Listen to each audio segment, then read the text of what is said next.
We're learning more details about how the mass shooting started and ended in Nova Scotia. Sources tell CBC News that the shooter confronted and restrained his girlfriend Saturday night before going on a shooting rampage. For more on this, let's bring in our Colleen Jones live from Halifax. So Colleen, can you take us through the latest developments? Well, Hannah, you just mentioned one of the significant ones that CBC News has learned, and that's confronting a woman, restraining her. Unclear how she got out of those restraints or if somebody found her. She is alive. We have also learned more details about the vehicles he drove. We all know that he was driving that mocked up, almost replica RCMP car. Then he switched to the silver Tracker. He wasn't in that vehicle for very long before being in Shubenacadie, killing Gina Goulet, and that's where he stole her Mazda 3 and was driving that. From Shubenacadie, he wound up at the Big Stop, or the gas station, which is also a truck driver's rest area.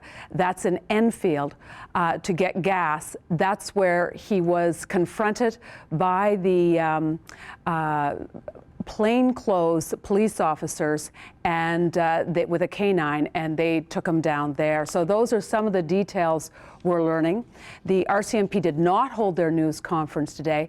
They did send out a press release that tomorrow at 2 o'clock they're going to be observing a moment of silence for the fallen RCMP officer, Heidi Stevenson. And I was at the Enfield detachment earlier today, and the growing area tribute for her and the other victims in this continues to grow.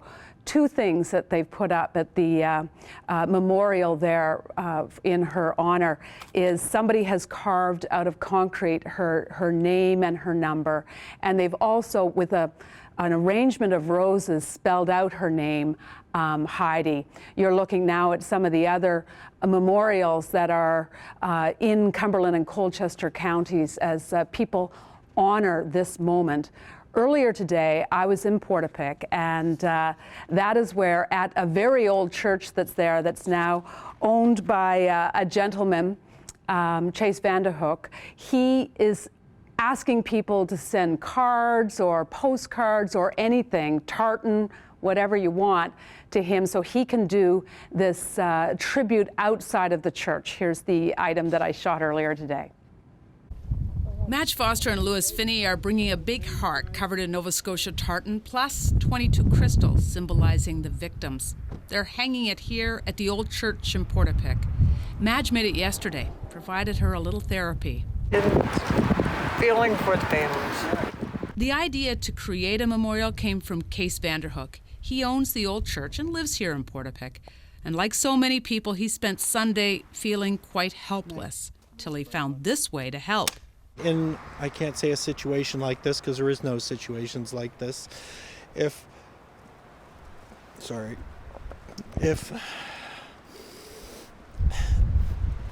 people need hugs, people need to be around other people, and they can't do that. And that's a major part of it. And I thought this just might be able to help a little bit. Serena Lewis is the grief and wellness coordinator for the area, and to say she's been busy lately is an understatement. She came here herself last night. Coming to the site last night for myself to have a quiet moment of reflection, I need to remember the beauty along the shore as we're also dealing with really tough pain.